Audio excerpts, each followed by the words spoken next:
4 కోట్ల మంది ముందు చర్చిద్దాం, ఎవరి తప్పో ఎవరిది ఒప్పో చర్చ పెట్టు అని అసెంబ్లీలో అడిగితే పారిపోయిండు రేవంత్ రెడ్డి. ఈ ఫార్ములా ఈ కార్ రేసింగ్ మీద నేనేదో తప్పు చేసిన అంటున్నావు కదా, కేసీఆర్ ప్రభుత్వం ఏదో తప్పు చేసింది అంటున్నావు కదా, దమ్ముంటే అసెంబ్లీలో చర్చ పెట్టు అని అసెంబ్లీలో కూడా పట్టుబట్టినాం, పారిపోయింది. 4 కోట్ల మందిని ఎందుకయ్యా 4 కోట్ల మంది ముందు మాట్లాడదామంటే పారిపోయింది. పోనీ ఇట్లా కాదు, ఈ బదనాం క్యాంపెయిన్ ఇంకెన్ని రోజులు నడుపుతావు, ఈ దేశంలో ఏ రాజకీయ నాయకుడు అనే విధంగా నేను అంటున్నా, నువ్వు ముందుకు రా, నేను తప్పు చేయలేదు, నిజాయితీకి ధైర్యం ఎక్కువ కాబట్టి అవసరమైతే లైట్ డిటెక్టర్ పరీక్ష తీసుకుంటా, నువ్వు కూడా పారిపోయింది. ప్రభుత్వ పరంగా విధానపరమైన నిర్ణయం తీసుకున్నాము, తీసుకొని మరి కొంత డబ్బులు చెల్లించినాం. 1 రూపాయి కాదు కదా, 1 పైసా కూడా అవినీతి జరగలేదు. ఈడికెళ్ళి పైస పోయింది, అక్కడ ఉన్నది, ఇలా అవినీతి ఎక్కడ ఉంది అనే అవినీతి నిరోధక శాఖ అధికారులను అడిగినాం, సమాధానం లేదు. బెబ్బెబ్బే ఏంది అంటే ఫైల్ ఇటు పోయిందా, ఇటుకెళ్ళి పోయిందా, నువ్వు కుడి చేపులకి వెళ్ళి ఇచ్చినావో పైసలు, ఎడమ చేపులకి వెళ్ళి ఇచ్చినావో పైసలు అని చెప్పి పనికిమాలిన ప్రశ్నలు తప్ప, చిట్టినాయుడు రాసిచ్చి పంపిన ప్రశ్నలు తప్ప ఏమీ లేదు విషయం. అందుకే నేను మొన్న చెప్పినా మళ్ళీ చెప్తున్నా, ఇది లొట్టపీస్ కేసు, ఈయన ఒక లొట్టపీస్ ముఖ్యమంత్రి. ఏది కాదు వీళ్ళతోని ఏం చేయరాదు, పరిపాలన చేత కాదు, ప్రజలకిచ్చిన హామీలు నెరవేర్చే దమ్ము లేదు. అందుకే దద్దమ్మ రాజకీయంతో ఇవాళ తప్పించుకునే ప్రయత్నం చేస్తా ఉన్నారు. మొన్ననే మన నాయకుడు పెద్దలు తెలంగాణ సాధించిన రాజకీయ కేసీఆర్ గారిని కమిషన్ ముందుకు పిలిచిండు, అంతకుముందు హరీష్ రావు గారిని కమిషన్ ముందుకు పిలిచిండు. ఆయనకున్నదంతా ఒకటే షోకు, ఇక్కడ నేను నెల రోజులు జైలున్నా లుచ్చా పని చేసి వీళ్ళని కూడా పెట్టాలి కొన్ని రోజులు, అదొక్కటే ఆయన షోకు. ఆయనకున్న పైశాచికానందం అదొక్కటే. సాడిస్టులు ఉంటారు చూడు కొంతమంది, నాకు దక్కంది ఎవరికి దక్కద్దు అన్నట్టు, నాకు జరిగింది నీకు కూడా జరగాలన్నట్టు ఆయన ఎట్టి పరిస్థితుల్లో కొన్ని రోజులు జైల్లో పెడదామన్నది ఆయన షోకు. అందుకే నేను ఇలా అధికారులకు కూడా చెప్పిన, మీకు పైకి వెళ్ళి రావచ్చు ఆదేశాలు, ఇప్పటికే దబ్బన వస్తే పెడితే పెట్టుకోర్రా పోయి ఏముంది, మీరు పంపితే కూడా 15 రోజులు పోయేస్తా, ఏమున్నది మంచిగా రెస్ట్ తీసుకొని వస్తా అని చెప్పిన. ఇప్పుడు కూడా మళ్ళీ చెప్తున్నా, తప్పు చేయలేదు, తలదించుకునే పని ఎంత మాత్రం చేయలేదు. తెలంగాణ ప్రతిష్టను పెంచే పని చేసినాం, తెలంగాణ ప్రతిష్టను ఆకాశం స్థాయికి తీసుకుపోయే పని చేసినాం తప్ప తప్పు చేయలేదు. అది కాళేశ్వరం ప్రాజెక్టు కావచ్చు, ఫార్ములా ఈ కావచ్చు, ప్రపంచంలోనే అతిపెద్ద లిఫ్ట్ ఇరిగేషన్ ప్రాజెక్టు కాళేశ్వరం.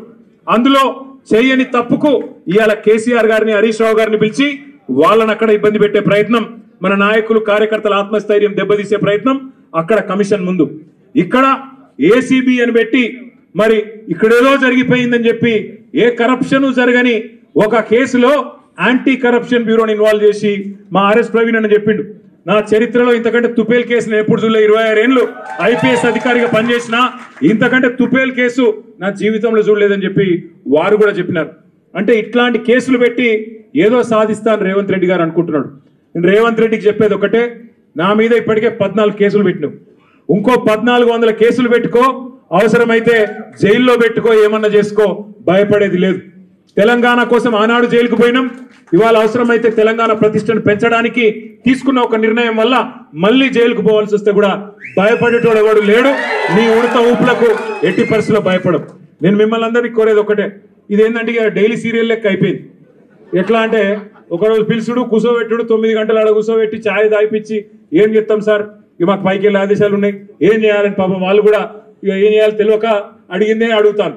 అందుకే నేను మీకు కూడా రిక్వెస్ట్ చేసేది ఒకటే, మనం అందరం కూడా కాన్సన్ట్రేషన్ చేయాల్సింది, మనందరం కూడా పార్టీగా ఆలోచన చేయాల్సింది, దృష్టి సారించాల్సింది 2-3 పనుల మీద. ఒకటి, ఖచ్చితంగా మరి మనం రాబోయే స్థానిక సంస్థల ఎన్నికల్లో ఒక్కొక్క ఊర్లో బరి గీసి లైన్ గీసి ఒక్కొక్క కాంగ్రెస్ పార్టీ నాయకుని ఫుట్బాల్ ఆడు ఎట్లా కాంగ్రెస్ పార్టీని చిత్తుగా ఓడగొట్టాలి లోకల్ బాడీ ఎలక్షన్ లో, దాని మీద దృష్టి పెడదాం. రెండవది, ఈ నెల 21వ తారీఖున కాళేశ్వరం ప్రాజెక్టు ప్రారంభించి సరిగ్గా 6 సంవత్సరాలు కాబోతా ఉన్నది. 2019 ఆనాడు జూన్ 21 నాడు మాన్యులు పెద్దలు మన తెలంగాణ తొలి ముఖ్యమంత్రి కేసీఆర్ గారు కాళేశ్వరం ప్రాజెక్టును జాతికి అంకితం చేసిన రోజు జూన్ 21. మరి ఆ రోజు కూడా సార్ను అడిగి మనం పార్టీగా ఒక నిర్ణయం తీసుకొని ఏం చేసి మళ్ళీ ఒక్కసారి కాళేశ్వరం గొప్పదనం ప్రజలకు చెప్దాం, ఆలోచన చేయాల్సిన బాధ్యత మన మీద ఉంది. రాష్ట్ర వ్యాప్తంగా కొంత కార్యక్రమం చేయాల్సిన బాధ్యత కూడా మన మీద ఉంది. ఇక మనకు నోటీసులు వచ్చుడు మనం పోవుడు ఇవన్నీ కూడా రొటీనే.